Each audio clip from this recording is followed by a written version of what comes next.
Hello everyone and welcome to my channel. So long time no post. I think I've missed 2 or 3 weeks now, which means I'm not keeping up on my goal of posting a weekly video. But in the last couple of weeks, I've actually just been spending a lot of time outside, just enjoying the outside. We finally have summer here in Western Washington. And I've been gardening and taking care of chickens, and my husband and I expanded, actually doubled the size of our chicken coop, and really just spending as much time as I can outside, even if that just means like sitting in my backyard and drawing.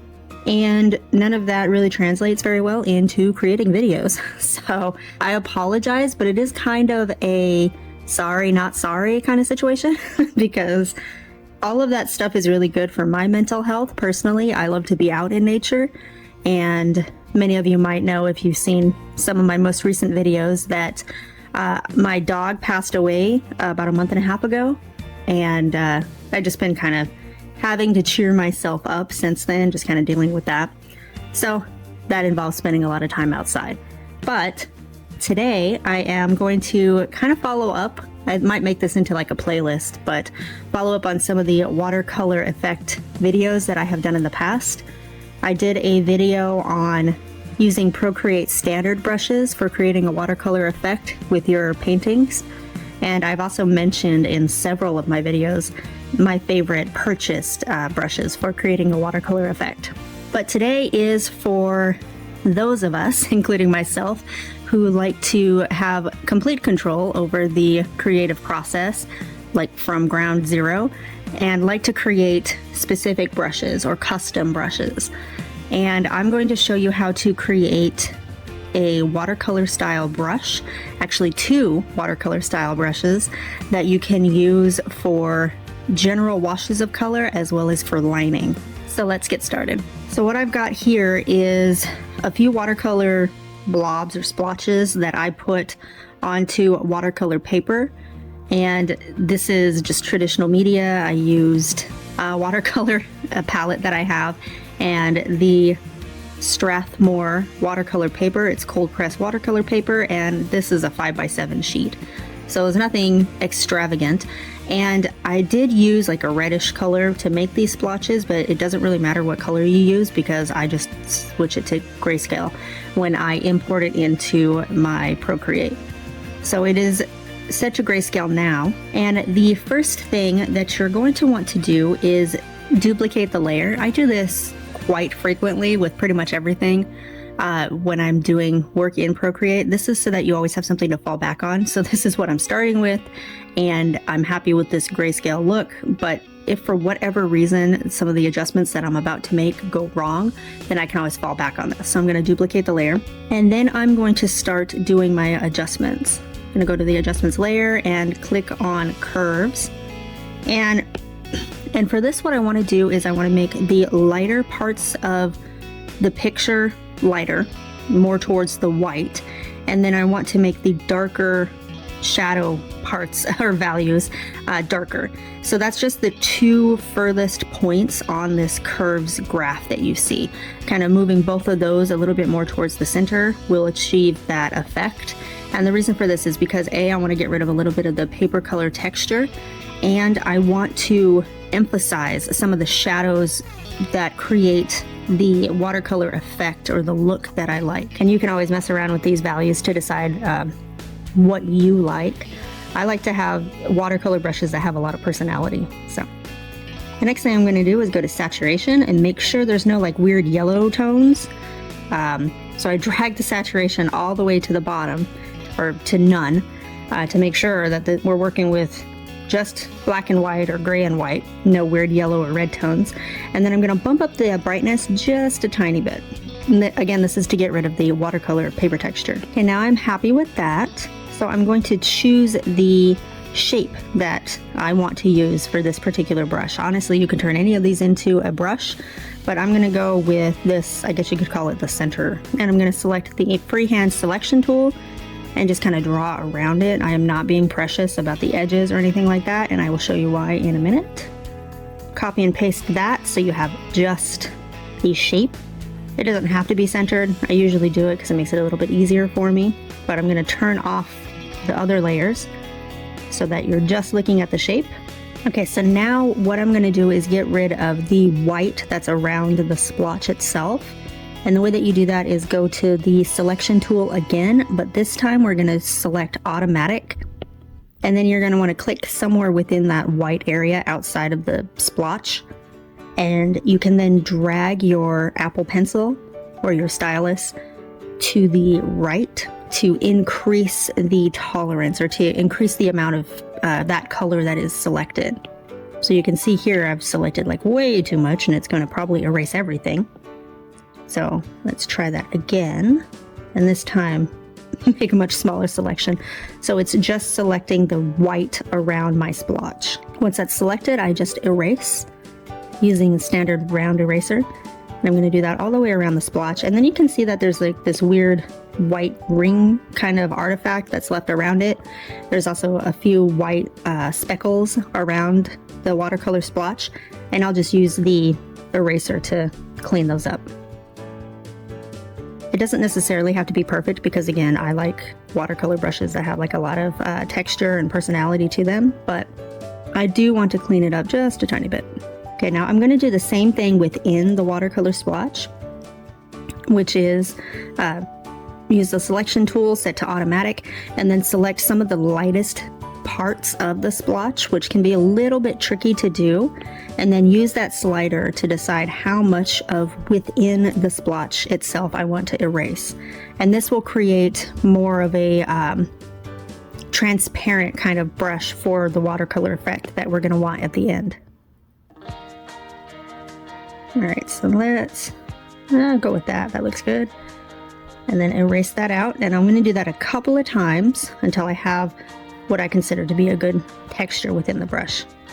And this is because if I was looking at this watercolor splotch on a watercolor paper, all of the things that you see that are white or close to white within the splotch would be the paper showing through. Those would be areas of transparency within the watercolor paint itself, and I want to mimic that within the digital version of a painting that I do. Okay, finally I am going to crop the image. So you go up to the wrench, you go up to crop and resize, or down to crop and resize, and then I'm just going to bring it down as close as I can to the edges of that shape so that there's not a whole lot of white space around it. And finally, I'm going to go back to the selection tool and I'm going to freehand select the areas, just a general shape around the areas that I have erased. And then I'm going to go to a Gaussian blur. And I'm going to set that Gaussian blur to very low, like 1 or 2. In fact, in this situation, 2 I think is too much. So I'm just going to set it to 1. And what that does is it will make the transparency or the transition between transparency and opaqueness within the brush a little bit smoother. Because right now, before we did the Gaussian blur, is very like sharp cutoff between where there's paint and where there's not paint. All right, finally, I'm going to go ahead and save the brush as a PNG. And I'm going to move to a new canvas. On this canvas, one of the most important things about creating watercolor style painting digitally is the paper texture. So I'm going to import a photo of paper texture, watercolor paper, and I'm going to set that to multiply. And I usually don't leave it at 100%. I usually have it somewhere between like 85 and 95%. And then I'm going to create a new layer and place that under the watercolor paper texture. So now I can finally make the brush. So I'm going to click on the brush icon, and then I'm going to click on the plus symbol in the upper right to create a new brush. So the first thing that I'm going to want to change is the spacing and the jitter. For watercolor brushes, unless I'm doing a really large wash, like a large chaotic wash kind of style brush, I make the spacing none for the brush because I like them to be, I want the stroke to look very smooth. So I have 0 spacing, but I do turn up the jitter a little bit because I like them to have jagged edges. I also like to play around with fall off sometimes, or most of the time with watercolor brushes, because what fall off does is it makes it so that you run out of paint, basically. As you're painting, your brush will dry up or the color will run out. And that's something that definitely happens with watercolor. So I usually set the fall off to somewhere between 10 and 20%. All right, so the next thing we're gonna do, I'm gonna skip a couple of options. The stabilization and the taper are not important at this point. And I'm going to click on shape. And this is where we get to click on edit and import that picture that we just made out of the actual watercolor splotch. I'm going to click on done.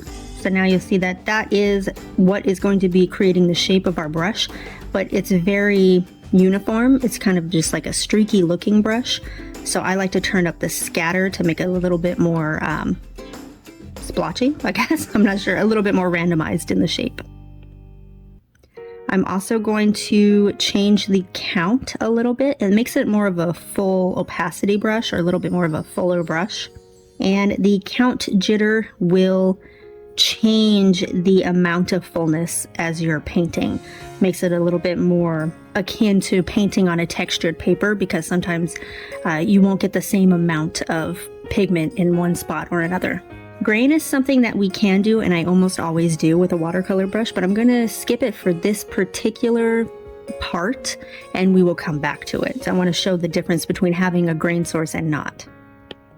Okay, so we're going to go to rendering. With rendering, I almost always do a uniform blending for watercolor.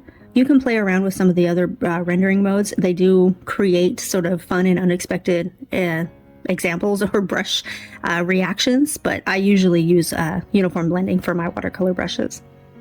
And I will mess around a little bit with the wet edges, because again, it's a watercolor brush. We do want it to have some wet edges.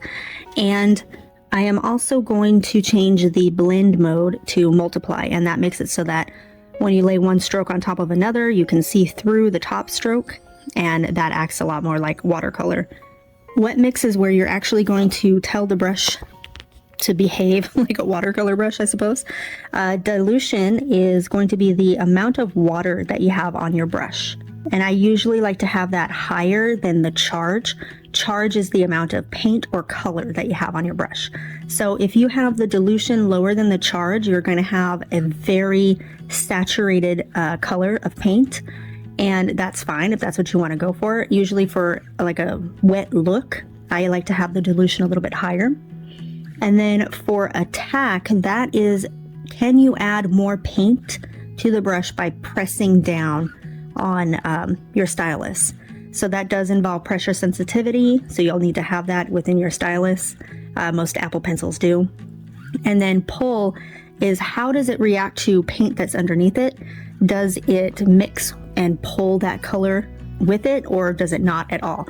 I like to have some pull. Actually, I like to have a pretty high amount of pull, because that mimics sort of a wet on wet effect with watercolor, where the colors start to blend together if you layer one on top of the other. I usually also set grade to smooth, but again, this is one that you can kind of like play around with. You can play around with all of these to get the exact look that you want, but grade, I like to have smooth, but if you want it to be a little bit more chunky of a color, maybe using a different, like a cheaper brush or a cheaper paint or something like that, you can definitely play around with that. Finally, color dynamics. So color dynamics are going to change basically the way that the color looks as you're laying down the stroke. And when you are doing a traditional watercolor painting, you will very often get variances in the saturation of pigment. So pigment will settle more in one area than another area. So it will have these variations of darkness and lightness. And that is something that I love to incorporate into a watercolor brush.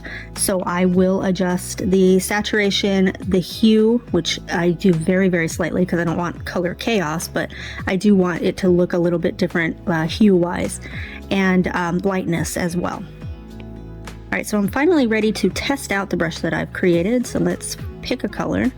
I want to go with something, let's go with the blue. Okay, so this brush is not terrible. It's kind of a smeary brush. But one thing that I don't particularly like about it is it feels very flat to me. And this is where the grain texture, the built-in grain texture, becomes very important. So I'm going to go back into the brush and I'm going to click on it to edit it. And then I'm going to go to grain. And then I'm going to go to the edit click on edit above the like white box that's in the grain source. And this time I am going to import from source library. So Procreate actually has like a ton of different brush shapes as well as grain textures that you can just use for free. So I'm going to go with source library, and I'm going to choose that. You can see there's a lot of options. I'm going to choose one that seems sort of extra textury, maybe like, I don't know, a pencil rubbing on concrete or something like that. Okay, and then I'm going to mess around with the settings a little bit. I'm on the texturized option right now, and I'm going to lower the scale and the depth just a tiny bit so it's not so intense. And you know, I'm not actually happy with that. Let's switch over to grain behavior. Under that, I'm going to click on moving, and then I want movement to be rolling. And what that means is the texture is going to kind of like move with your brush. So if you have a static texture and you're painting, it's basically like you're revealing a picture underneath the paint strokes. But if you have a moving or a rolling paper texture, then it's moving with the brush itself, so it feels a little bit more organic. And then I am also going to test out, let's mess with the zoom really quick and the scale and the depth jitter, which kind of changes a little bit how intense the grain looks as you're going. And then I'm also going to adjust the pull a little bit because I feel like layering one color on top of another, they didn't really interact very well. So I'm going to raise that up more to like 75%. Okay, so now let's paint a little bit. All right, here we go. Okay, I like that pull a lot more. Let's paint. Okay, I like that effect a lot more. All right, so let's paint like a generic shape. I'm going to paint a leaf. Obviously, this is not the world's best leaf ever, but I feel like this brush is a little bit dry, so I'm going to adjust the fall off. We're going to go with, like I said, I usually like to do between 10 and 20%, so we're going to go down to 10. That's better. Again, I wanted this brush to kind of feel like a wet on dry sort of effect. So let's do a little bit of shading, and you can see how that blends. You can also see if I choose like a different color, how those blend together. And then it's kind of a blurry image right now. So I'm going to show you how you can use the exact same brush and just modify a couple of things to make it a liner brush. So basically like a fine tipped brush that you might use within watercolor to accentuate outlines or details. So let's click on the brush, and then let's click, we have to slide over to the left and then click on duplicate. One day I will actually learn to name my brushes. You can see I have a bunch of untitled brushes. I gotta name them. So let's go to, first of all, I want to change the jitter to be very low, because for a liner brush, I typically like to have less chaos in the edges of the brush. I'm also going to lower the fall off to much lower than 10. I'm going to stick with 3, I think. We'll go with 4. I like to have the liners be pretty steady. All right, so now this is what is going to turn it into a liner brush, and that's the taper. You can see that there's a pressure taper, there's a touch taper, and you can play with these settings to decide how sharp or thin you want the liner to be. For this particular brush, I'm going to have it be a little bit less sharp because I don't want it to act like a pen. I want it to act like watercolor on watercolor. It's just used to accentuate certain aspects. So I'm going to lower those, and you can see as I'm drawing my little test shape what it might look like. I'm kind of not happy with that. I'm going to bring the taper in a little bit more for the touch taper, and bring up the opacity. Okay, I like that a little bit better. It's also a little bit difficult to get an accurate representation of what it's going to look like even with the test stroke, so I'm going to test it out. All right, well, actually, you know what? I'm happy with this. Okay, actually, you know what? I'm happy with the shape and the way that this brush acts, but I am going to add a little bit of stabilization to it, which just helps you draw smoother lines. So I'm going to set that to about, we'll go with like 40-ish%. Okay, so there we go. I'm much happier with that. I like that. All right. So I'm going to draw these lines really quick. And just as a little aside, this is unnecessary, but I'm going to show you with that first brush that we made. I'm going to click on that to change it again. And I'm going to show you the immense difference that grain can make on a brush. So you can create one brush and you can set it with a bunch of different grains and have like a whole set of brushes out of just one shape. So I'm going to go into the grain library again, and I'm going to choose something completely different. I'm not going to change anything else except for just the source. And I'm going to show you what that looks like. Oh, let me change that to textured actually, so I can show you what that looks like as well. So you can see, messing around with the scale, messing around with the depth, it changes the texture of the brush quite a bit. So now all of a sudden you almost have like a different brush. And I'm also going to show like a different layer and layer that on top, so you can create sort of a glazing effect with multiple layers of a watercolor painting. So that's going to be the end of that demonstration. If you have any questions or comments, please leave them down below, and I will see you in the next video. Thank you.